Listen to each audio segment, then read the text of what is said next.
제자란 마가복음 3장 14절에 그 이유를 이렇게 말씀하셨습니다. 이에 12를 세우셨으니 이는 자기와 함께 있게 하시고 그리고 그 나머지는 부사적 용법으로 또 보내사 전도도 하며 귀신을 내어 쫓는 권세도 있게 하려 함이니라. 제자는 예수께서 자기와 함께 있게 하시기 위함이 첫 번째 부르심입니다. 이 부르심보다 중요한 것은 없습니다. 이유는 예수님과 함께 있지 않으면 제자는 아닙니다. 그 시작과 마감이 그렇고 함께 있게 하시는 것과 또 함께 살아가게 하시는 것, 또 함께 사역하는 거죠. 그리고 함께 그 나머지 그 나라에 들어갑니다. 자, 이 사실을 부활 이후에도 어렵지 않게 우리가 발견되는 본문입니다. 우리가 예수님의 부활을 모르는 분이 한 분도 없을 거예요. 그러나 믿지 못하는 부활에게 이렇게 삶이 힘든 겁니다. 지금도 이때만 되면 전 세계 아주 대단히 유명한 매장에는 이스터데이라는 타이틀로 특별 상품을 판매합니다. 부활절 계란을 또 모르는 사람도 거의 없지요. 그러나 부활하신 예수님을 아는 것과는 아무런 관계가 없습니다. 이유는 그렇게 부활하신 그 시간에 정작 있어야 할 사람들은 거기 없었어요. 최소한 제자들만큼은 거기서 무덤가를 떠나지 않고 지켰어야 했죠. 그렇지 않아요. 왜냐, 도대체 부활이 어떤 부활인지 궁금해서라도 세상에 무덤을 지켜서라도 확인하는 게 맞지 않을까. 왜 3년 내내 이 사실이 주제입니다. 또 3년 내내 이 말씀을 하셨고 또 이 사실이 아니면 그분 입에서 나오는 모든 말씀은 우리가 알아들을 수 없어요. 이 사실 굉장히 심각하게 말씀하셨거든요. 그리고 말씀하신 그대로 놀랍게 죽인 자 가운데서 다시 살아났거든요. 그런데 그 무덤이 심각한 겁니다. 아는 대로 이 아리마대 요셉이 너무 돈이 많아서일까요?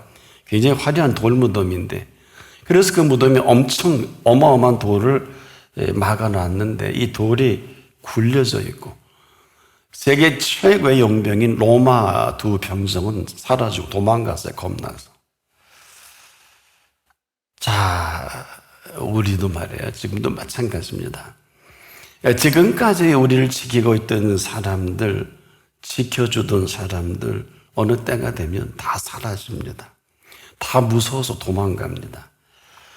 어려운 일을 당하거나 또 병이 들어도 그렇겠죠. 쓸모없이 이런저런 핑계로 다 떠납니다. 또 문제가 생길 때 약간의 도움은 돼요. 그러나 그 문제를 해결해 줄 힘이 없어요. 또 내가 죽음을 당했을 때 이 죽을 병이 걸렸다. 그건 안 됐다고 할 수 있는데 할 수 있는 게 아무것도 없잖아요. 애경사를 우리가 찾아주는 게 고작이죠. 그래서 누구나 여러분의 슬픔을 대신할 수 있나요? 또 기쁨 또한 대신이 불가능합니다. 구체적으로 말씀을 드린다면 여러분과 내 인생의 죽음에 누가 답을 하겠어요? 마찬가지로 슬픔 또한 절대 대신하지 못해요. 여러분 이런 거예요. 내가 가장 기쁘다고 내가 기쁜 거지 너는 안 기뻐요. 또 슬픔도 마찬가지예요. 내가 슬픈 거지 슬픈 척은 할 수 있죠. 이유는 뭘까요? 나만큼 감동적이지도 감격적이지도 못하다는 거예요. 근데 뭘 좀 알아야 되거든요. 근데 진정 조금 이제 알아서 아는 척 할 수 있는 사람은 그래도 조금은 아파하고 또 조금은 또 슬퍼하고 고통스러워하기도 하죠. 근데 이런 사람 많지 않죠. 이유는 자기도 잘 몰라요. 또 내가 뭘 어디까지 알아야 되는지 뭘 알아야 마음을 나눌 수 있지 않겠습니까?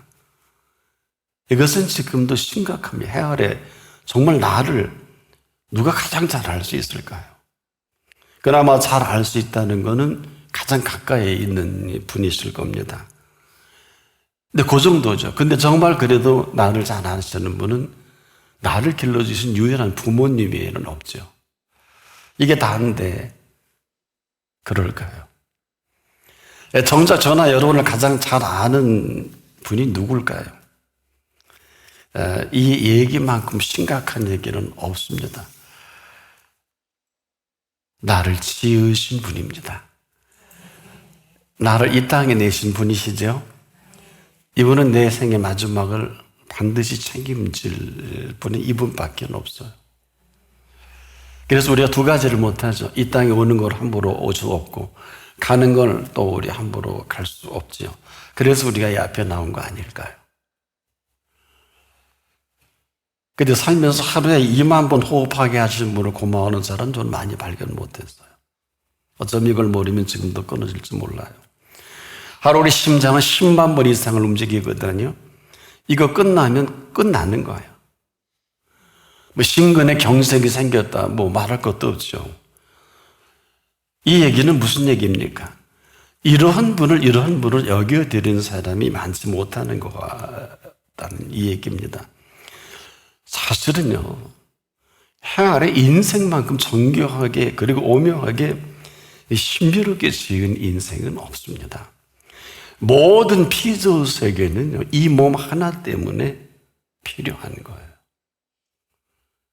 아마 이게 사실만 제대로 알아도 우리가 삶이 좀 엄청나게 바뀌어질 거예요. 한마디로 이 모든 피조세계는 이 한 놈이 움직이는 필요에 의해서 그 공간이 필요하고 그 세계가 필요한 대기권만 해도 그래요. 지구를 둘러싸여 있는 이 공기층인데 그게 없으면 저 아름다운 흰 구름이 어림도 없어요. 뭐 비가 내린다든지 겨울에 눈이 내린다든지 이 대기로 쌓여 있는 이 공기가 아니면 근데 이게 이뿐입니까? 나나 여러분을 호흡하게 하는 이 호흡 공장이 대기권이거든요. 호흡을 하게 하실 뿐 아니라 먹고 마시고 입을 거리까지, 즉 마실 거리, 먹거리, 입을 거리 이 대기권 속에서 모든 게 만들어지는 거예요. 보세요. 바다의 고기를 위해서 이 대기권이 필요합니다.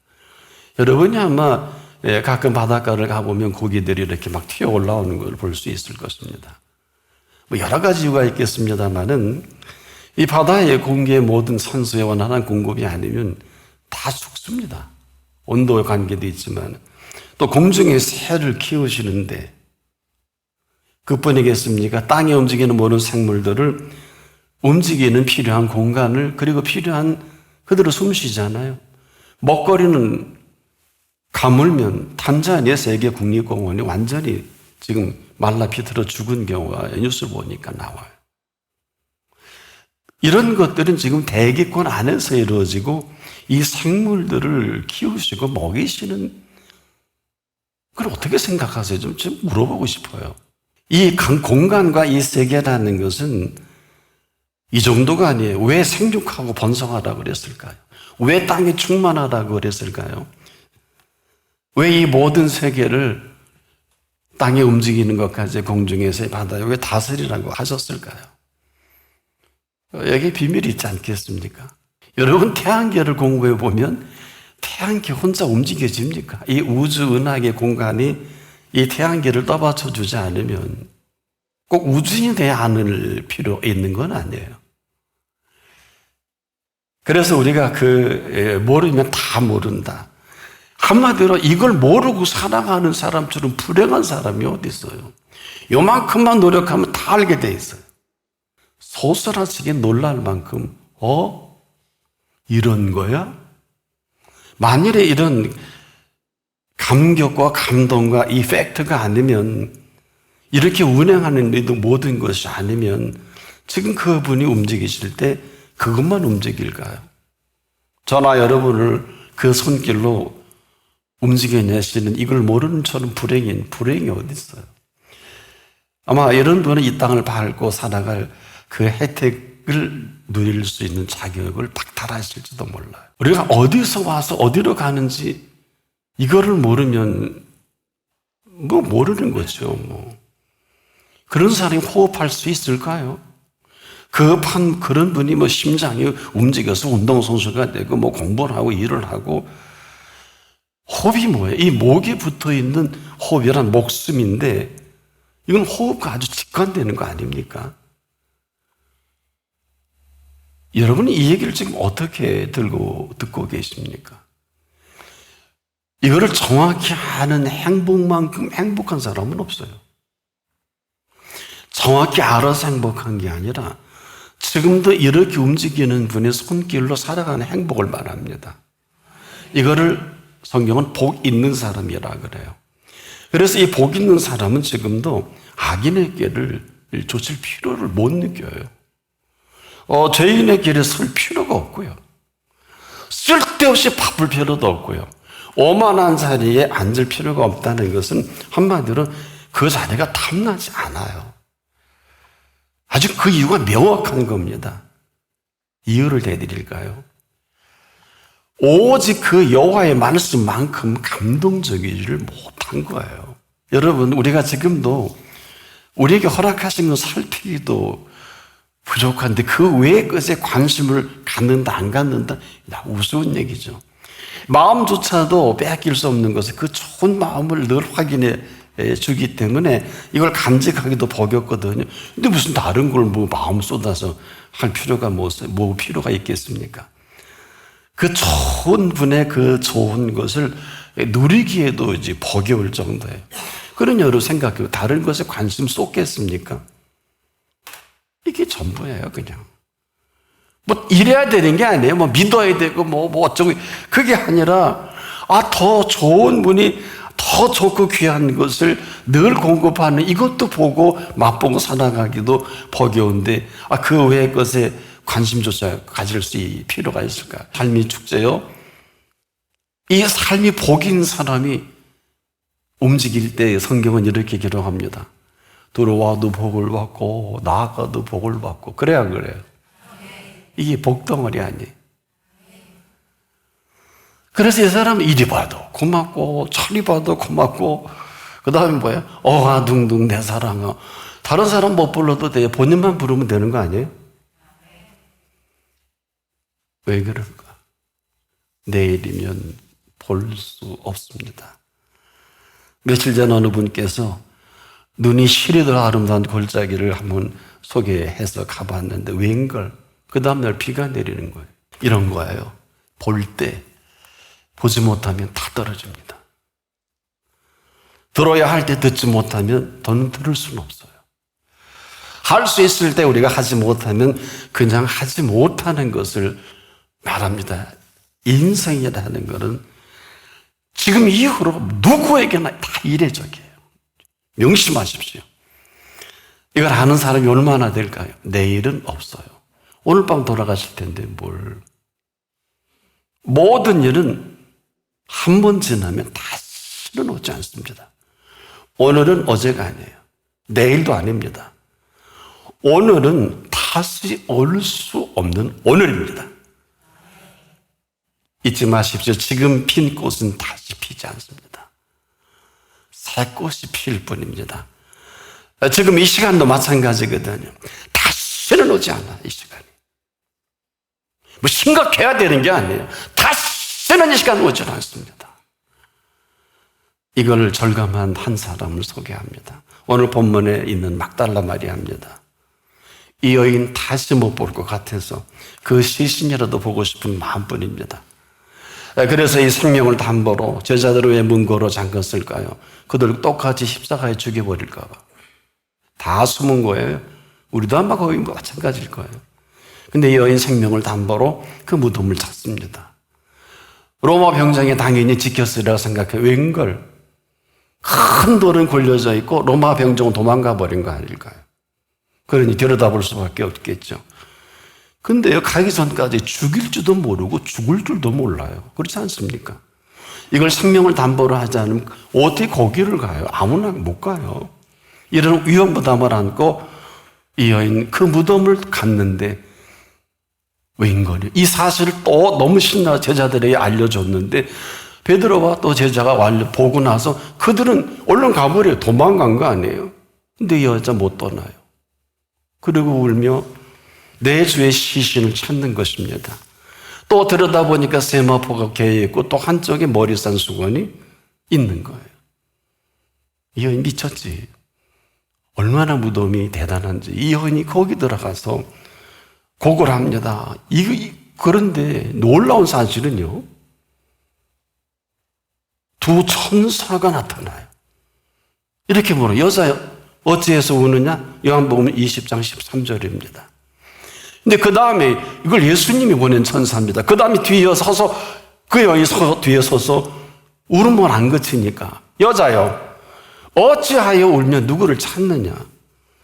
그대로 보고 싶어 그리워했던 그 시신이라도 보고 싶어서 울고 하는데 동산지기인 줄 알고 성경에 그렇게 되어 있죠. 내 주 시신 어디 있는지 좀 내놓으라고 그러려고 또 그러는데 마리아야. 와, 이건 늘 오너야 여러분에게 들려준 그분이에요. 놀란 거예요. 그런데 더 놀라운 사실은요, 진이 부활하셨으면 얼마나 일정이 바빠요. 아니 당신이 무덤 안에 부활하셨으면 무덤을 나오셔야지요. 못 나오신 걸까? 안 나오신 걸까? 여러분 어디에 해당합니까? 못 나오신 걸까? 안 나오신 걸까?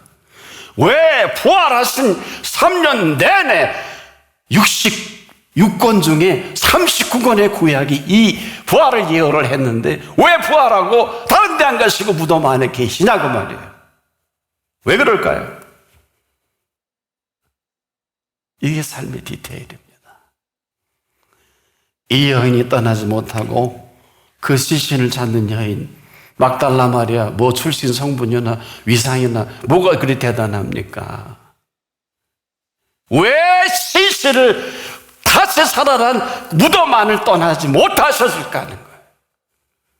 여러분 생각은 어떠세요? 천재 대주제가 되시는데 부활하셔서 무덤에서 나오셔야지요. 왜 무덤 안에서 이러한 일들이 벌어지느냐 하는 것입니다. 근데 보세요.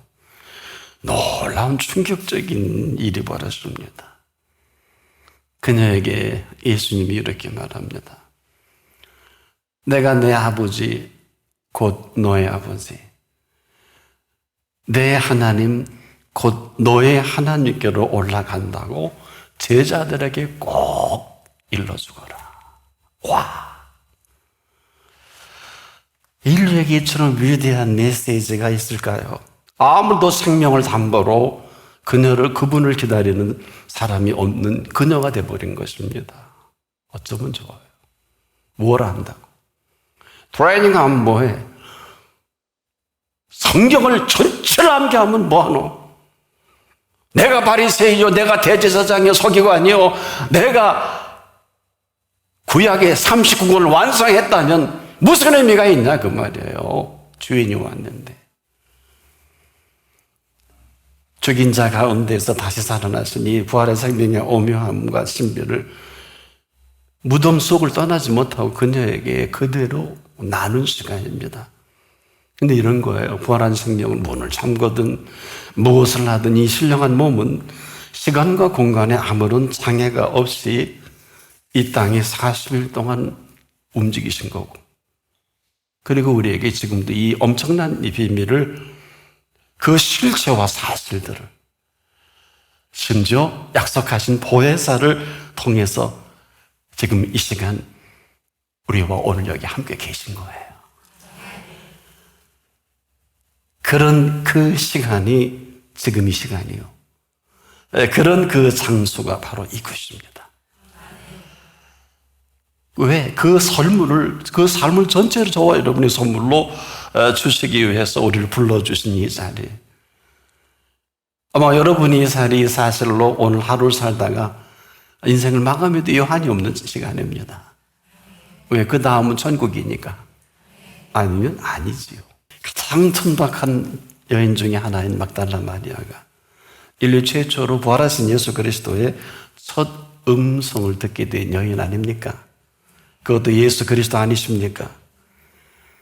상당히 의도적이십니다. 지금도 마찬가지예요.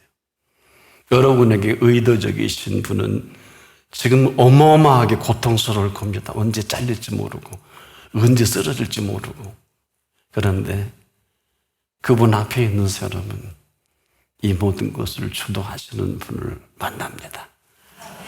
바로 이 여인이 여명이 찾아오기 전 여러분 생명을 담보로 달려간 그 자리에 무덤을 떠나지 못한 예수님이 얼마나 제자들을 기다리셨을까 하는 생각을 혼자 해봐요. 얼마나 기라상 같은 많은 사람들을 거기서 만나기를 원했을까? 왜? 꼭 주님을 피곤하시게 바로 그리고 그날 밤에 문을 걸고 있는 그곳에 오셔서 만져봐. 봐. 비니? 이게 허리에 장자국이고 손에 못자국이다. 그리고 보여주셨잖아요.